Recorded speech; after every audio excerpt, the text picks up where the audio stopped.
السلام عليكم. أنا نواف فوزان، المؤسس ورئيس التنفيذي للإعلام التجاري همبرجيني.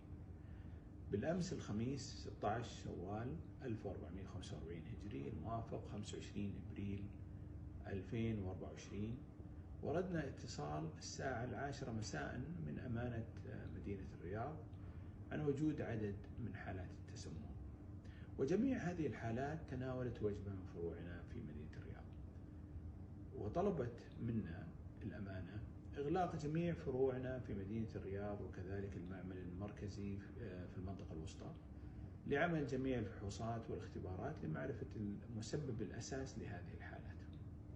ولإيماننا الكبير أن سلامة الغذاء وجودة المنتجات هي عنصر أساس في عملنا، بادرنا بالإغلاق المباشر وإلغاء جميع الطلبات من كافة منافذ البيع وتطبيقات التوصيل.